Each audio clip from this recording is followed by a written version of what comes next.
حقوق العباد، ہوگا میرا کیا کرم، مجھے پہ کر دے کرم یا الہی۔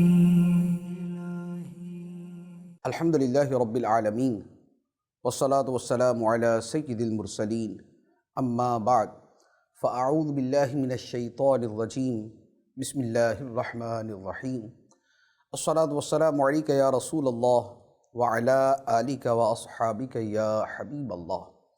الصلاة والسلام علیک یا نبی اللہ وعلی آلک واصحابک یا نور اللہ۔ سلسلہ ہے بندوں کے حقوق۔ اللہ تعالیٰ کے حقوق کے بارے میں ہم نے بڑے مفصل انداز میں مختلف حقوق کے حوالے سے کلام کیا تھا، اور اب حقوق العباد کے حوالے سے کلام کریں گے۔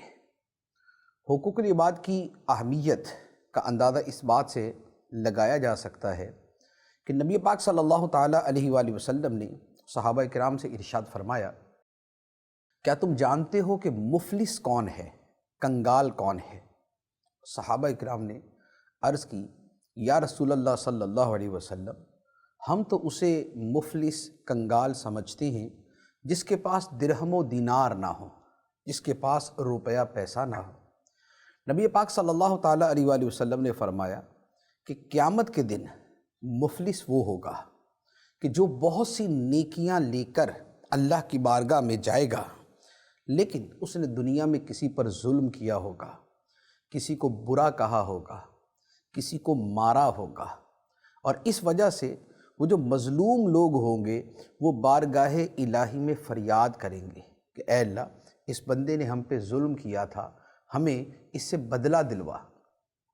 اللہ تعالیٰ پھر بدلہ دلوائے گا، اور وہ بدلہ یہ ہوگا کہ یہ جو بندہ نیکیاں لے کر گیا ہے، اس کی نیکیاں ان مظلوموں کے نامہ اعمال میں منتقل کر دی جائے گی، اور یہ بندہ جو نیکیاں لے کر گیا لیکن اپنے دنیاوی ظلم کی وجہ سے اپنی تمام نیکیوں سے محروم ہو جائے گا۔ گویا حج بھی کیا، عمرے بھی کیے، زکوٰۃ بھی دی، صدقہ و خیرات بھی کیا، نمازیں بھی پڑھی، تلاوت و ذکر کی عادت بھی تھی، دیگر نیکیاں بھی کرتا تھا، زندگی ظاہری اعتبار سے نیک اعمال میں گزارتا تھا، ہو سکتا ہے لوگوں کی نظر میں بڑا متقی، پرہیزگار، نیک اور صالحین میں شمار کیا جاتا ہو کہ جناب حاجی ہے، نمازی ہے، بڑا تلاوت کرنے والا ہے، فجر کے بعد مسجد میں بیٹھ کے تلاوت کر رہا ہوتا ہے، اشراق و چاشت کا پابند ہے، تہجد گزار بھی ہے، اوابین بھی پڑھتا ہے، اور مسجد میں کثرت سے نظر بھی آتا ہے، صف اول میں پہنچا ہوتا ہے، جماعت کی پابندی کرتا ہے۔ یہ سارے کے سارے نیک اعمال ہوں گے، لیکن جو اس کا اخلاق ہے، جو لوگوں سے اس کی معاشرت ہے، جو لوگوں کے ساتھ اس کا ملنا ہے، اس میں یہ خرابی ہوگی کہ بات بات پہ کسی کو جھاڑ دیا، ڈانٹ دیا، برا بلا کہہ دیا، دل آزاری کر دی، دل شکنی کر دی، غصے میں آ کے کسی کو مار دیا، خواہ وہ نوکر ہے یا ماتحت ہے، اور اس کے علاوہ کسی کو گالی دے دی، کسی کو برا کہہ دیا، جیسا کہ ہمارے ہاں ایسا ہوتا ہے۔ اچھا بلا حاجی نمازی آدمی اخلاق کے اعتبار سے بدترین بد اخلاقیات میں مبتلا ہوتا ہے۔ اب ایسا بندہ اپنے سارے نامہ اعمال کے ساتھ قیامت کے میدان میں پہنچے گا، لیکن وہ سب نیکیاں اس کے حق میں مفید نہیں رہیں گی، وہ سب اٹھا کے مظلوموں کے نامہ اعمال میں ڈال دی جائیں گے، اور یہ بندہ کنگال کا کنگال رہا۔ گویا کروڑوں روپے کا مالک ہونے کے باوجود بھی جو بندہ ایک روپیہ اپنے فائدے میں استعمال کرنے پر قادر نہ ہو، تو اس سے بڑھ کے کنگال کون ہے؟ بلکہ اس کی حسرت اور بڑھ جاتی ہے۔ ایک وہ ہے کہ جس کے پاس پیسے نہیں، ایک وہ ہے پیسے ہیں لیکن استعمال نہیں کر سکتا، اس کی حسرت بڑھ جائے گی۔ اسی طرح قیامت کے دن ایک وہ شخص ہے جس نے نیکیاں کی نہیں، اور دوسرا وہ ہے جو نیکیاں لے کر گیا لیکن وہ نیکیاں ساری کی ساری اس سے چلی گئی۔ اس کی حسرت دوسرے کی بنسبت ہو سکتا ہے کہ زیادہ ہو۔ تو یہ ہے حقوق العباد کا معاملہ، جس میں ہمارے معاشرے کے اندر غفلت، سستی، کاہلی بڑے عروج پہ ہے۔ ہم انسانوں کے معاشرے میں رہتے ہیں، ہم جس گھر میں رہتے ہیں وہاں ہمارا تعلق ماں باپ کے ساتھ بھی ہے، بیوی اور بچوں کے ساتھ بھی ہے، بہنوں بھائیوں کے ساتھ بھی ہے۔ ہم جس جگہ رہتے ہیں اس گھر کی دیوار جس کے ساتھ ملتی ہے وہ ہمارا پڑوسی ہے، ہمسایہ ہے۔ ہم اگر اوپر رہتے ہیں تو ہم سے نیچے والا ہمارا پڑوسی ہے، ہم نیچے رہتے تو ہم سے اوپر والا ہمارا پڑوسی ہے۔ اسی طریقے سے جب ہم گھر سے باہر نکلتے ہیں تو ہمارے بہت سے تعلق والے جاننے والے ملتے ہیں، اور نہ بھی ہوں تو انسان تو کم از کم ہمارا ان کے ساتھ آمنا سامنا ہوتا ہے۔ پھر ہمارے رشتہ دار بھی ہوتے ہیں، تعلق والے بھی ہوتے ہیں، دوست احباب بھی ہوتے ہیں۔ ہمیں سفر کرنا پڑتا ہے تو سفر کے دوران ہمیں بہت سے اجنبی لوگ ملتے ہیں۔ یہ ایک پورا دائرہ ہے، یہ ایک پورا سرکل ہے جو انسانی زندگی کا ہے، کہ انسانی زندگی اسی اجتماعیت کا نام ہے۔ قدم قدم پہ دوسروں سے واسطہ پڑتا ہے، تعلق ان سے جو ہے وہ سامنے آتا ہے۔ ایسے مقام پہ بندوں کے حقوق کا خیال کرنا کہ یہ خدا کے بندے ہیں، یہ خدا کے بندے ہیں، اس چیز کو سامنے رکھتے ہوئے ان کے حقوق کا خیال کرنا یہ ہماری ذمہ داری ہے۔ تو اب سٹیپ بائی سٹیپ حقوق کیا ہوتے ہیں کہ ہمارا جس سے جتنا قریبی تعلق ہے، جتنا گہرا تعلق ہے، اس کے اعتبار سے حقوق بنتے ہیں۔ تو ہم بالترتیب جو ہے ان افراد کو اور ان صورتوں کو بیان کریں گے جو ہمارے حقوق سے وابستہ ہوتی ہیں۔ مثال کے طور پہ سب سے پہلے نمبر پر جو آتا ہے وہ بندوں کے حقوق میں انسان کے والدین آتے ہیں، کہ انسان کے والدین انسان کے وجود میں آنے کا سبب ہوتے ہیں، اور سب سے گہرا رشتہ جو ہوتا ہے وہ انسان کا اپنے ماں باپ کے ساتھ ہوتا ہے، جن کے ساتھ اس کا تعلق سب سے گہرا ہوتا ہے۔ دنیا میں جو اس کا پہلا رشتہ قائم ہوتا ہے کہ جس میں شفقت ہے، مودت ہے، محبت ہے، وہ اس کے ماں باپ کے ساتھ ہے۔ اس لیے اس رشتے کے اعتبار سے جو ہمارا دین ہمیں تعلیمات دیتا ہے وہ بھی اتنے ہی اعلیٰ درجے کی ہے۔ ویسے تو دنیا کے ہر مذہب کے اندر ماں باپ کے حوالے سے اچھا کلام مل جاتا ہے، ماں باپ کا ادب اور تعظیم کرنے کے حوالے سے تعلیمات ملتی ہیں، لیکن اسلام کی خوبصورتی یہ ہے کہ ماں باپ کے ساتھ اس حسن تعلق کو اس قدر اعلیٰ انداز میں بیان کیا اور اسے اہمیت کے اس مقام کے اوپر فائز کر دیا جو کسی اور مذہب کے اندر نہیں ملتا۔ وہ کیسے، وہ انشاءاللہ میں آگے جا کے عرض کرتا ہوں۔ پھر اس کے ساتھ ماں باپ کی خدمت کا جو صلہ ہے، جو بدلہ اور جزا ہے، اسلام نے وہ جو بدلہ اور جزا بیان کی ہے وہ بھی کسی اور مذہب کے اندر آپ کو نہیں ملے گی۔ تو گویا اہمیت دی کیا، اس میں بھی اسلام منفرد ہے، اور اس اہمیت کے بعد جو اس پہ عمل کرے گا اسے صلہ اور جزا کیا ملے گی، اسلام اس میں بھی منفرد ہے۔ پھر تیسری بات، اسلام کی اس میں خوبصورتی یہ بھی ہے کہ والدین کی اہمیت، عظمت اور ان کے حقوق کی ترغیب دی، اور اس کے ساتھ ان کے حقوق کو جس تفصیل کے ساتھ بیان کیا یہ بھی کسی مذہب کے اندر اس طرح نہیں ملے گا۔ قرآن مجید میں نبی پاک صلی اللہ تعالیٰ علیہ وآلہ وسلم کے فرامین میں جس قدر مفصل انداز میں ان حقوق کا بیان ہے وہ بھی سبحان اللہ، اس کا بھی کیا اس کے اندر بیوٹی ہے، کیا اس میں خوبصورتی ہے۔ اب آئیے ذرا ان حقوق کی طرف چلتے ہیں۔ سب سے پہلی بات، والدین کے حقوق میں جو سب سے پہلا حق ہے وہ ہے ماں باپ کے ساتھ حسن سلوک کرنا، ان کے ساتھ اچھا برتاؤ کرنا۔ اچھا برتاؤ کیا ہوتا ہے؟ اچھا برتاؤ وہ ہے کہ جسے عرف عام میں، جسے لوگوں کی نظر میں کہا جائے کہ یہ بندہ اپنے والدین کے ساتھ بڑا اچھا سلوک کرنے والا ہے، ان کے ساتھ پیار محبت سے پیش آنے والا، ان کے حقوق ادا کرنے والا، ان کے ادب اور تعظیم کرنے والا، ان کی خدمت کرنے والا، ان کی ضروریات کو پورا کرنے والا۔ یہ ساری چیزیں وہ ہیں جو حسن سلوک کے تحت داخل ہیں، بلکہ حسن سلوک وہ جامع حق ہے کہ بقیہ حقوق اس کے انڈر آتے ہیں، وہ ان کے نیچے آتے ہیں۔ اب اس حق کو اللہ تعالیٰ نے قرآن مجید میں کس بلندی اور کس عظمت کے ساتھ بیان کیا ہے، آئیے ذرا اس کے متعلق آیت مبارکہ سنیے۔ رب العالمین ارشاد فرماتا ہے وَقَضَىٰ رَبُّكَ أَلَّا تَعْبُدُوا إِلَّا إِيَّاهُ وَبِالْوَالِدَيْنِ إِحْسَانًا، اور تیرے رب نے فیصلہ کر دیا،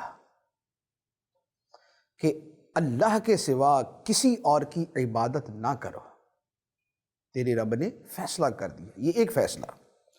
دوسرا فیصلہ فرمایا وَبِالْوَالِدَيْنِ إِحْسَانًا، اور ماں باپ کے ساتھ اچھا سلوک کرو۔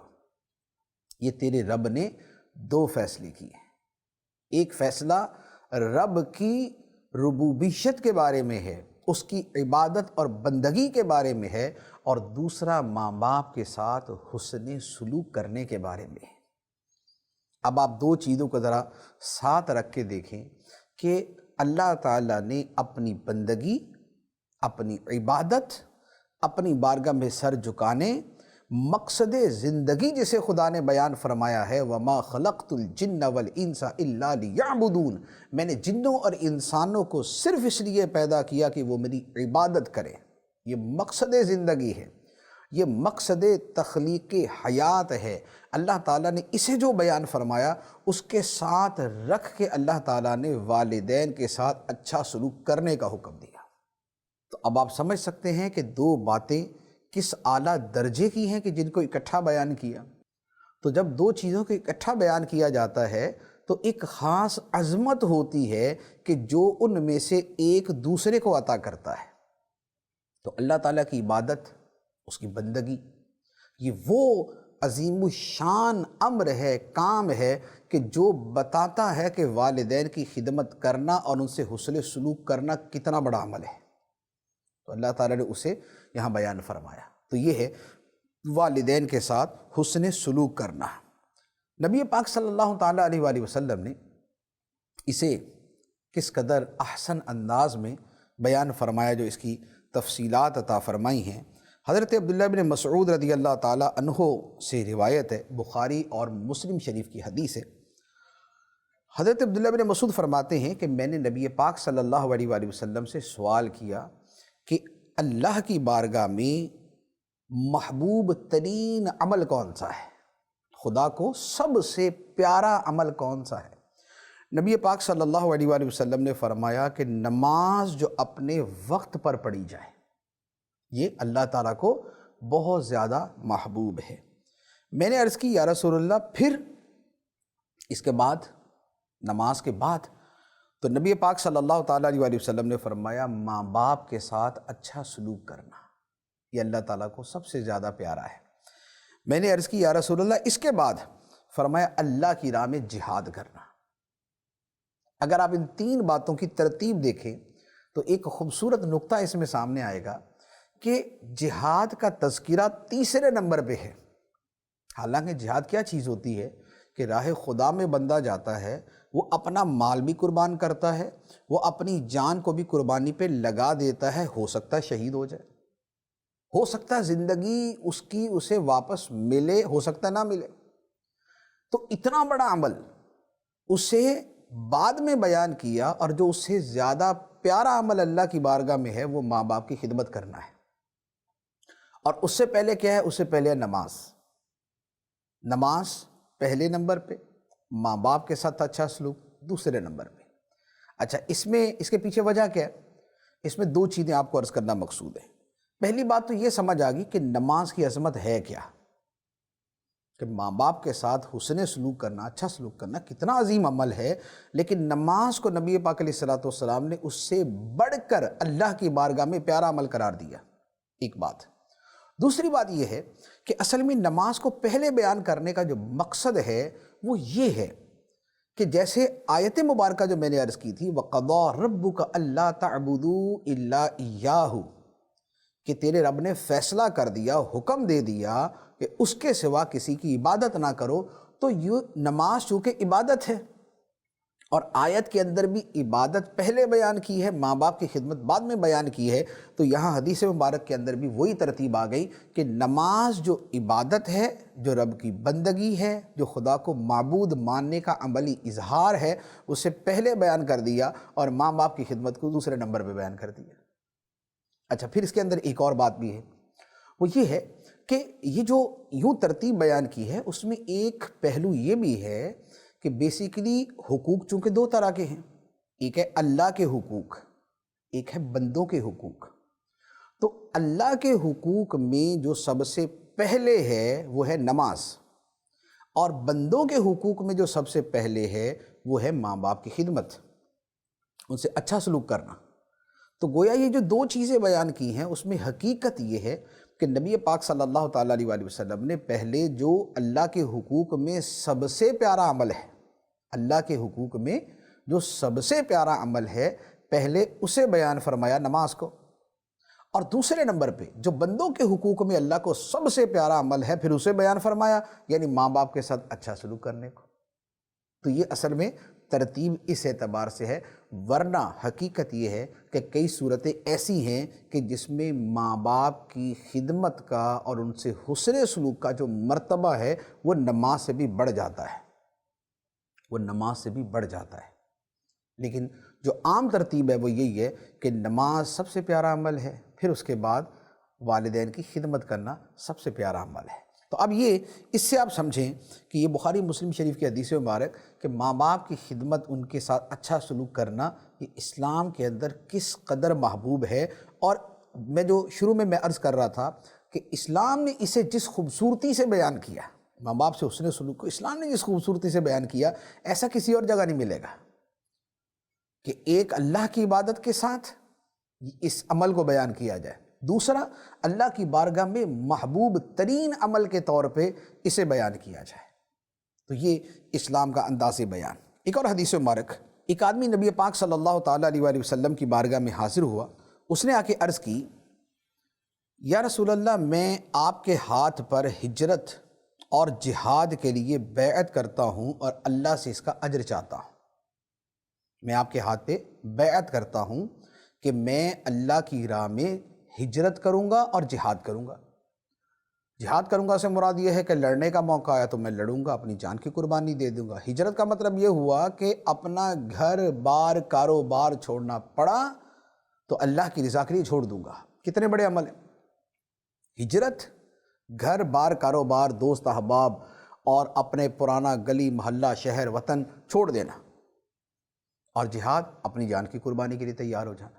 تو صحابی نے عرض کیا کہ یا رسول اللہ، میں اس پر آپ کی بیعت کرنا چاہتا ہوں۔ نبی پاک صلی اللہ تعالیٰ علیہ وآلہ وسلم نے فرمایا کہ تمہارے ماں باپ میں سے کوئی زندہ ہے؟ تمہارے ماں باپ میں سے کوئی زندہ ہے؟ اس نے عرض کی، جی ہاں یا رسول اللہ، دونوں ہی زندہ ہیں، باپ بھی ماں بھی دونوں ہی زندہ ہیں۔ نبی پاک صلی اللہ تعالیٰ علیہ وآلہ وسلم نے فرمایا، تو کیا تم واقعی ہجرت اور جہاد کا ثواب حاصل کرنا چاہتے ہو؟ اس نے عرض کی، جی ہاں یا رسول اللہ، میں تو ثواب حاصل کرنا چاہتا ہوں، مجھے ہجرت کا ثواب ملے، مجھے جہاد کا ثواب ملے۔ تو نبی پاک صلی اللہ تعالیٰ علیہ وآلہ وسلم نے فرمایا، تو جاؤ اپنے ماں باپ کی خدمت میں رہ کر ان کے ساتھ اچھا سلوک کرو۔ اللہ اکبر۔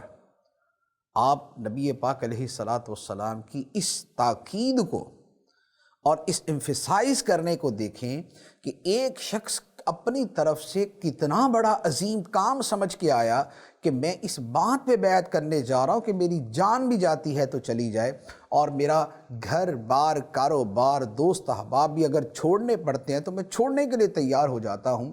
اور نبی پاک صلی اللہ تعالیٰ علیہ وآلہ وسلم اس کو کیا فرماتے ہیں کہ اپنے ماں باپ کی خدمت میں رہ کر اچھا سلوک کرو، اللہ تعالیٰ اسی کے اوپر تمہیں دونوں کا ثواب عطا فرما دے گا۔ ہجرت کا ثواب بھی مل جائے گا، جہاد کا ثواب بھی مل جائے گا۔ تو اس سے بڑھ کے اور کیا چاہیے کہ گھر بیٹھے بٹھائے ہمیں یہ دونوں ثواب نصیب ہو جائیں۔ تو اب غور کریں کہ وہ لوگ کتنے خوش قسمت ہیں کہ جن کے ماں باپ زندہ ہیں یا دونوں میں سے کوئی ایک زندہ ہے، اور اس کے پاس یہ موقع موجود ہے کہ ان کے ساتھ حسن سلوک کرے، ان کے ساتھ پیار محبت کا برتاؤ کرے، ان کا دل خوش کرے، ان کی جس قدر ہو سکتا ہے خدمت کرے، تو اللہ تعالیٰ اسے جہاد کا بھی ثواب عطا فرما دے گا، ہجرت کا بھی ثواب عطا فرما دے گا۔ سبحان اللہ۔ ایک اور حدیث مبارک عرض کرتا ہوں، حضرت ابو امامہ رضی اللہ تعالیٰ عنہ فرماتے ہیں کہ ایک شخص نے نبی پاک صلی اللہ تعالیٰ علیہ وآلہ وسلم سے سوال کیا، ابن ماجہ کی حدیث ہے، سوال کیا، یا رسول اللہ، ماں باپ کا اولاد پر کیا حق ہے؟ کیا حق ہے؟ نبی پاک صلی اللہ تعالیٰ علیہ وآلہ وسلم نے فرمایا کہ ماں باپ ہی تمہاری جنت ہیں اور ماں باپ ہی تمہاری جہنم ہے۔ یہ ہے ماں باپ کا حق۔ اللہ تعالیٰ نے جنت ان کے ساتھ وابستہ کر دی، ان کی خدمت کر لو جنت مل جائے گی۔ اب جتنی زیادہ جنت چاہیے، جتنی جلد چاہیے، جتنی وسعت کے ساتھ چاہیے، جتنی زیادہ نعمتیں چاہیے، جنت میں جتنا بلند رتبہ اور درجہ چاہیے، اسی کے اعتبار سے خدمت کر لو۔ تھوڑی خدمت کرو گے تو تھوڑے درجے والی جنت ملے گی، زیادہ خدمت کرو گے تو زیادہ درجے والی جنت مل جائے گی۔ اور فرمایا کہ یہ تمہارے ماں باپ ہی تمہاری جہنم بھی ہے۔ جو ان کی بے ادبی کی، ان کے ساتھ برا سلوک کیا، ان کے واجب احکام کی تعمیل نہ کی، انہیں دکھ پہنچایا، انہیں تکلیف دی، تو اب اس کے نتیجے کے اندر پھر جہنم تمہارا مقدر ہوگی۔ تو فرمایا کہ ماں باپ کا اولاد پہ حق یہ ہے کہ یہی تمہاری جنت ہے، یہی تمہاری جہنم۔ اب یہ انداز بیان اور وہی بات جو میں نے پہلے عرض کی تھی کہ اسلام نے ماں باپ کی خدمت اور حسن سلوک کو جس اعلیٰ طریقے سے بیان کیا ہے، اس انداز کے اندر کسی اور مذہب کے اندر نہیں ملے گا۔ تو یہ ہے ماں باپ کی عظمت، اہمیت اور خدمت۔ ایک اور حدیث میں عرض کرتا ہوں، نبی پاک صلی اللہ تعالیٰ علیہ وآلہ وسلم نے فرمایا، اسی سے پہلی سے ملتی جلتی حدیث ہے، کہ اللہ کی رضا باپ کی رضا میں ہے اور اللہ کی ناراضگی باپ کی ناراضگی میں ہے۔ کیونکہ ماں کا حق جو ہے وہ عام طور پہ لوگوں کو ذرا زیادہ احساس ہوتا ہے، اور اس کے حوالے سے یہ ہوتا بھی ہے کہ ہاں بھئی ماں کے قدموں کے نیچے جنت ہے، تو ماں کے ساتھ برے سلوک کے اندر جہنم ہے۔ تو نبی پاک علیہ الصلوۃ والسلام نے پھر بطور خاص باپ کے حوالے سے بیان فرمایا کہ باپ کی رضا میں رب کی رضا ہے اور باپ کی ناراضگی میں رب کی ناراضگی ہے۔ اس کا مطلب یہ ہوا کہ جیسے ماں کو خوش رکھنا ہے، اسی طرح باپ کو بھی خوش رکھنا ہے۔ ماں کو تو عام طور پہ لوگ یوں خوش رکھتے ہیں کہ ماں شفیق ہوتی ہے، زیادہ نرمی سے پیش آتی ہے، بہت سی غلطیوں سے صرف نظر کر لیتی ہے، خطاؤں سے چشم پوشی کرتی ہے، غلطیوں کو ڈھانپ لیتی ہے، اور باہر صورت اس کے بارے میں اچھے کلمات ہی کہتی ہے۔ تو یوں ماں کی طرف سے جو شفقت اور محبت ملتی ہے، تو عام طور پہ اولاد اس کے ساتھ ماں کے ساتھ زیادہ اچھا سلوک کرتے ہیں، زیادہ پیار محبت سے، زیادہ خدمت کا عمل کرتے ہیں۔ لیکن چونکہ باپ کی طرف سے ڈانٹ ڈپٹ بھی ہوتی ہے، پٹائی بھی ہو جاتی ہے، سختی بھی ہوتی ہے، روکنا ٹوکنا بھی ہوتا ہے، اور بہت سی من مرضیوں سے بھی باپ روک دیتا ہے، اور بہت سی پابندیاں لگا دیتا ہے، بہت سے کام کرنے پہ مجبور کر دیتا ہے۔ تو باپ کے ساتھ پھر تھوڑا سا یوں کہہ لیں کہ ذرا محبت اور عقیدت کا لیول وہ نہیں رہتا جو ماں کے ساتھ ہے۔ اس لیے نبی پاک صلی اللہ تعالیٰ علیہ وآلہ وسلم نے باپ کے حوالے سے بطور خاص فرمایا کہ باپ کی رضا میں رب کی رضا ہے اور باپ کی ناراضگی میں رب کی ناراضگی ہے۔ اس کا مطلب یہ ہوا کہ جیسے ماں کی خدمت کی جائے گی، اسی طرح باپ کی بھی خدمت کی جائے گی۔ تو ماں باپ کا جو پہلا حق ہے وہ ہے ان کے ساتھ حسن سلوک کرنا، اور حسن سلوک اس قدر جنرل اور عام لفظ ہے کہ جس کے اندر بہت ساری چیزیں شامل ہو جاتی ہیں، جس میں ان کے ساتھ بات کرتے ہوئے پیار محبت سے بات کرنا، ادب اور تعظیم سے بات کرنا، تو تکار کی کسی صورت نوبت نہ آئے، ان کی ضروریات کو پورا کرنا، ان کا دل خوش رکھنے کی کوشش کرنا، ان کو وقت دینا، ان کے پاس بیٹھنا، یہ ساری کی ساری چیزیں اس میں داخل ہو جاتی ہیں۔ اللہ تعالی ہمیں عمل کی توفیق عطا فرمائے۔ چلتے ہیں سوالات کی طرف۔ کیا شادی کے بعد بھی والدین کے وہی حقوق ہوتے ہیں جو شادی سے پہلے ہوتے ہیں؟ والدین کے جو حقوق ہیں وہ اس وجہ سے ہیں کہ وہ والدین ہیں۔ تو جیسے والدین شادی سے پہلے والدین ہی ہوتے ہیں، تو شادی کے بعد بھی ویسے والدین ہی ہوتے ہیں۔ شادی کے بعد ماں باپ کے ساتھ کوئی رشتہ بدل نہیں جاتا، لہٰذا جو حقوق شادی سے پہلے ہیں 100% حقوق شادی کے بعد ہوتے ہیں۔ ہاں، انسان کی ذمہ داریاں بڑھ جاتی ہیں، تو بڑھ یوں جاتی ہیں کہ اب اسے اپنی بیوی کو بھی وقت دینا ہے، اور اس کے حقوق بھی ادا کرنے ہیں، اور اس کی بھی خوشی کا خیال رکھنا ہے۔ تو یوں کہہ لیں کہ ذمہ داریوں میں اضافہ ضرور ہو گیا، لیکن یہ نہیں ہے کہ ماں باپ کے جو پہلے حقوق تھے وہ کم ہو گئے، وہ ویسے کے ویسے باقی ہیں۔ تو لہذا جب دیگر ذمہ داریاں اس پر آ گئیں، تو اب ماں باپ کے حقوق کے اعتبار سے اسے زیادہ توجہ کرنی پڑتی ہے۔ پھر دوسری بات یہ ہے کہ عام طور پہ چونکہ یہ بھی ہوتا ہے کہ شادی کے بعد بکثرت یا کئی مرتبہ ایسا بھی ہوتا ہے کہ کانفلکٹ آف انٹرسٹ ڈیولپ ہو جاتا ہے، یعنی بیوی کی خوشنودی جو ہے وہ ادھر کی ناراضگی ہے اور ادھر کی خوشنودی بیوی کی ناراضگی ہے، تو یہ ایک ایسا جو ہے وہ تضاد سا پیدا ہو جاتا ہے کہ جس کی وجہ سے درمیان میں مرد جو ہے وہ پس جاتا ہے۔ تو ایسے موقع پہ پھر سمجھداری کا، حکمت کا، دانش مندی کا مظاہرہ کرنا اور اس وقت بھی ماں باپ کی خدمت کو فراموش نہ کرنا یہ زیادہ اہم ہو جاتا ہے، لیکن وہ کہ اس حق کے ادائیگی میں، ماں باپ کے حقوق کی ادائیگی میں دوسری طرف یہ بھی نہ ہو کہ بیوی کے اوپر ظلم و ستم شروع ہو جائے۔ تو اب یہ بندہ یوں کہہ لے کہ اب واقعتاً ایک امتحان میں مبتلا ہو جاتا ہے، لیکن بہرحال اس امتحان کو صحیح طریقے سے کامیابی کے ساتھ پاس کرنے ہی کا حکم ہوتا ہے۔ جو والدین کے ساتھ اچھا سلوک نہ کرے ان کے ساتھ بیٹھنے کا کیا حکم ہے؟ والدین کے ساتھ جو اچھا سلوک نہیں کرتا اس کے پاس دو اعتبار سے نہیں بیٹھنا چاہیے، اور ایک اعتبار ایسا ہے کہ جس میں بیٹھ سکتے ہیں۔ بیٹھ کی صورت میں سکتے ہیں اگر تو ہماری ایسی حیثیت ہے کہ ہم اس بندے کو اس کے والدین کے بارے میں سمجھا سکتے ہیں کہ بھائی والدین سے اچھا سلوک کیا کرو، تمہارا سلوک ہے یہ ٹھیک نہیں ہے، تو ہم صراحتاً اشارتاً اسے سمجھا سکتے ہیں، اس گناہ سے روک سکتے ہیں، تو پھر تو اس کے ساتھ بیٹھنا چاہیے اور سمجھانا چاہیے۔ ایک بات نہ بیٹھنے کی صورت وہ یہ ہے کہ جو ماں باپ کا نافرمان ہے اور ان کی ایذا کا باعث بنتا ہے، یہ گناہ کبیرہ کا مرتکب ہے، یہ فاسق ہے، اور شرعی اعتبار سے یہ عاق ہے۔ عاق وراثت والا نہیں، شرعی اعتبار سے ماں باپ کے نافرمان کو عاق کہتے ہیں۔ تو یہ جو عاق ہے، تو یہ جو گناہ گار ہے، تو ایسے کے پاس بیٹھنے سے خود ہمارے دین نے ہمیں منع فرمایا۔ قرآن مجید کی آیت مبارکہ ہے وَإِمَّا يُنْسِيَنَّكَ الشَّيْطَانُ فَلَا تَقْعُدْ بَعْدَ الذِّكْرَىٰ مَعَ الْقَوْمِ الظَّالِمِينَ، کہ اگر شیطان تجھے بھلا بھی دے تو یاد آنے کے بعد ظالموں کے پاس نہ بیٹھو۔ اور ظالموں سے مراد دوسروں پہ ظلم کرنے والا بھی، اور ظالموں سے مراد وہ بھی جو اپنی جان پہ ظلم کرتا ہے، جسے ہم فاسق گناہ گار کہتے ہیں۔ تو آیت مبارکہ میں یہ بھی فرما دیا گیا کہ جو گناہ گار ہیں، فاسق ہیں، ان کے پاس نہ بیٹھیں۔ تو لہذا جو ماں باپ کا نافرمان ہے اس کے پاس بیٹھنے سے یوں بھی اجتناب کرنا چاہیے کہ قرآن مجید کی آیت میں یہ فرمایا گیا۔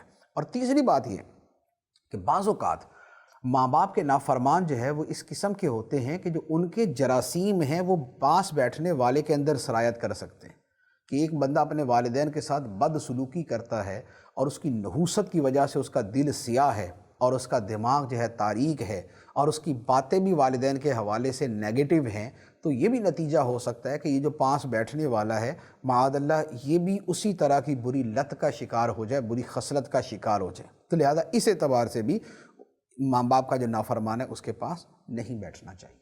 کیا والدین کے کہنے پر بیوی کو طلاق دے سکتے ہیں؟ والدین کے کہنے پر بیوی کو طلاق دینے کا مسئلہ بڑا پیچیدہ ہے، بڑا گمبھیر ہے۔ اس میں جو یوں کہہ لیں، اس کی میں تفصیل عرض کروں تو اس کے لیے تو شاید پورے کا پورا مجھے کوئی 15-20 منٹ کا بیان چاہیے۔ خلاصہ کلام میں یہ عرض کرتا ہوں کہ حضرت ابراہیم علیہ السلام نے اپنے بیٹے، اپنے شہزادے حضرت اسماعیل علیہ السلام کو حکم دیا تھا کہ اپنی بیوی کو طلاق دے دو، اور اس پر حضرت اسماعیل علیہ السلام نے عمل کیا تھا۔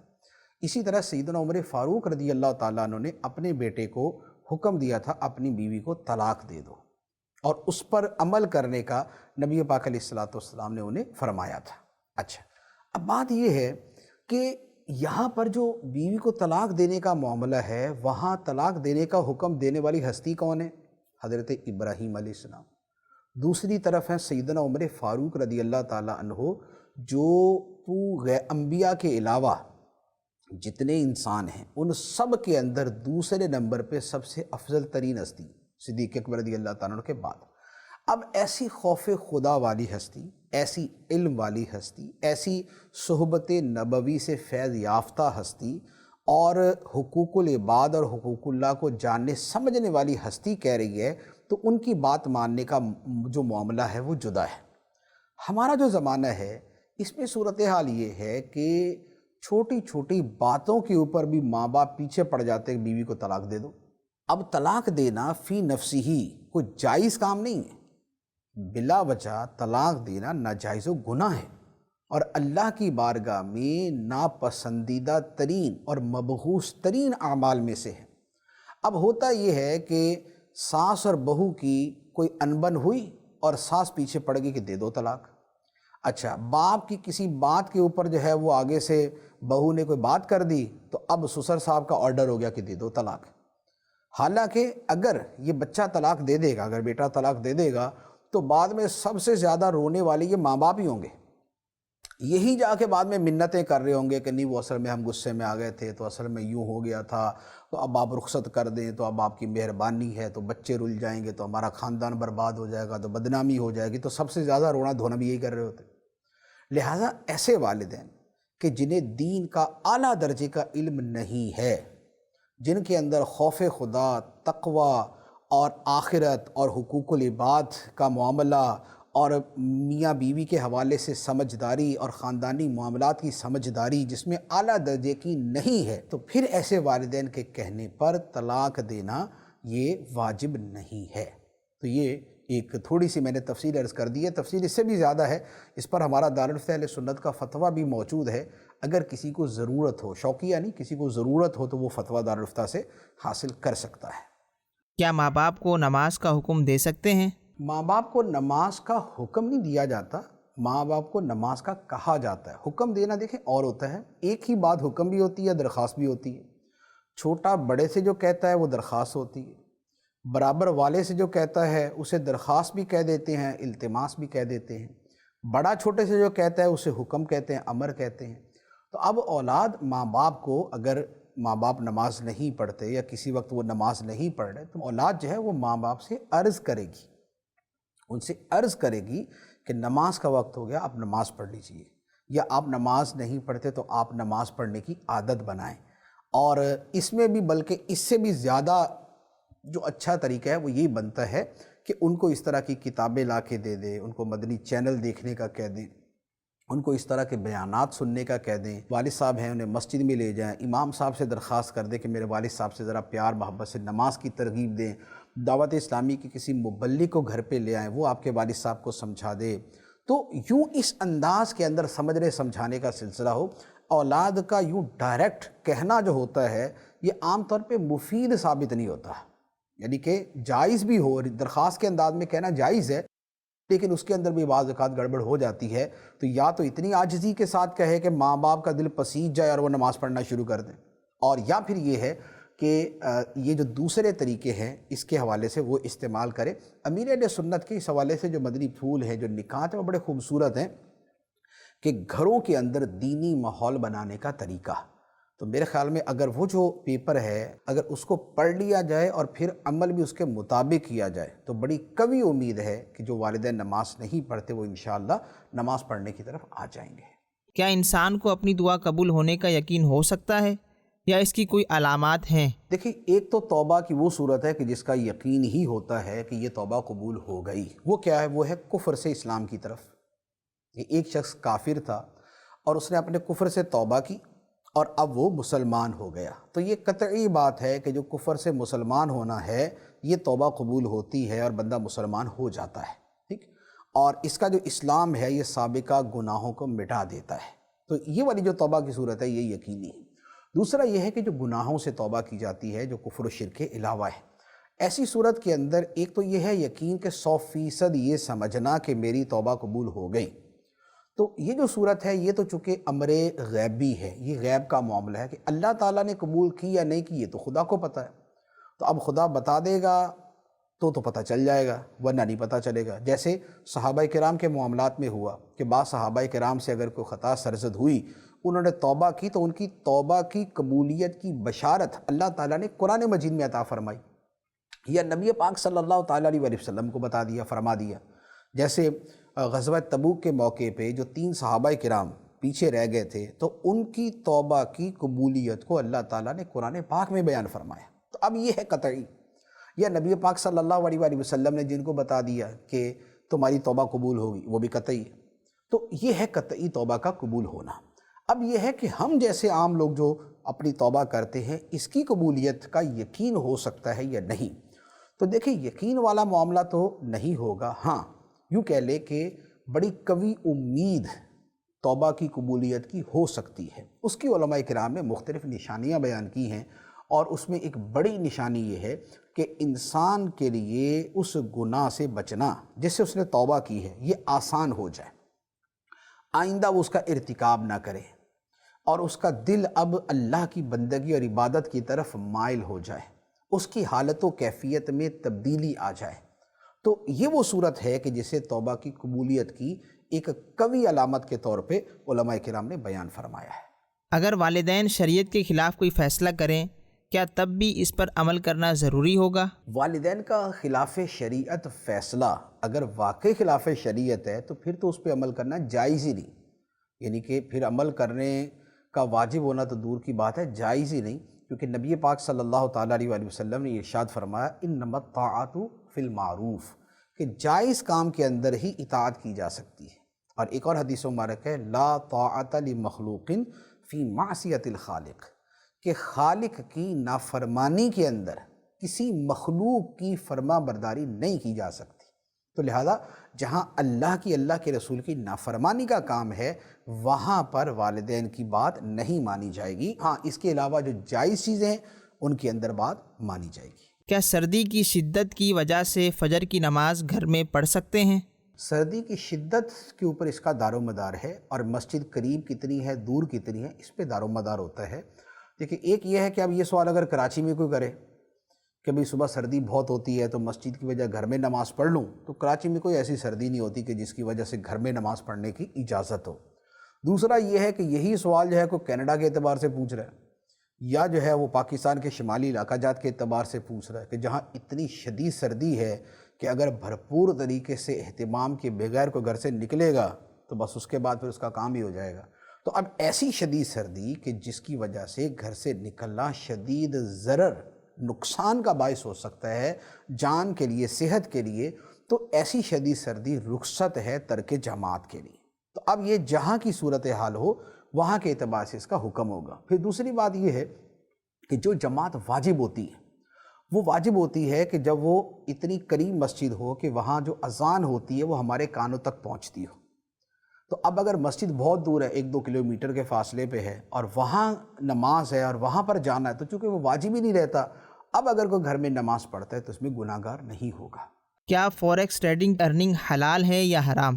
فوریکس ٹریڈنگ جائز نہیں ہے، اور اس کے پیچھے عام طور پہ جو وجہ ہوتی ہے وہ ہوتی ہے کہ قبضے سے پہلے اس کو آگے بیچ دیا جاتا ہے، اور قبضے سے پہلے کسی شے کو بیچنا یہ جائز نہیں ہے۔ فوریکس ٹریڈنگ کے اندر عام طور پہ یہ صورت ہوتی ہے، پھر آگے وہ کرنسی کی ہو اس میں یا وہ گولڈ کے اعتبار سے ہو تو اس کے اعتبار سے پھر اس کی یوں کہہ لے کہ ناجائز ہونے کی وجہ مزید بڑھ جاتی ہے۔ کسی پر تعویذ یا جادو کروانا کیسا؟ دیکھیں جادو کروانا تو حرام ہے، اس کے بارے میں سخت وعیدیں ہیں، اور جو حاکم اسلام ہے اس کو بھی اس پر بڑا سختی کے ساتھ ایکشن لینے کا حکم دیا گیا ہے۔ تو کسی پر جادو ٹونا کروانا یہ حرام ہے۔ اور تعویذات وغیرہ کا جہاں تک معاملہ ہے تو اگر وہ جائز مقصد کے لیے ہیں اور اس سے نقصان نہیں ہوگا تو جائز ہے، اگر ناجائز مقصد کے لیے ہیں تو پھر وہ ناجائز۔ تعویذات بھی بعض اوقات کسی کو تباہ کرنے کے لیے، کسی کا کاروبار برباد کرنے کے لیے، کسی کو جان سے مارنے کے لیے، کسی کو بیمار رکھنے کے لیے، یا کسی کے گھر میں فساد کے لیے، میاں بیوی کے درمیان جدائی کے لیے کیے جاتے ہیں۔ تو ایسے تعویذات جو ہیں یہ حرام اور گناہ کبیرہ ہیں، جبکہ میاں بیوی سے کے تعلقات بہتر بنانے کے لیے، گھر میں برکت کے لیے، کسی کے گھر کی لڑائی ختم کرنے کے لیے، یا کہیں کسی جگہ برے اثرات ہیں وہ ختم کرنے کے لیے اگر تعویذات ہیں تو وہ جائز ہیں، اس کے اندر کوئی حرج نہیں۔ اللہ تبارک و تعالی ہمیں عمل کی توفیق عطا فرمائے، آمین بجاہ النبی الامین صلی اللہ علیہ وسلم۔ حقوق العباد ہوگا میرا کیا کرم مجھ پہ کر دے کرم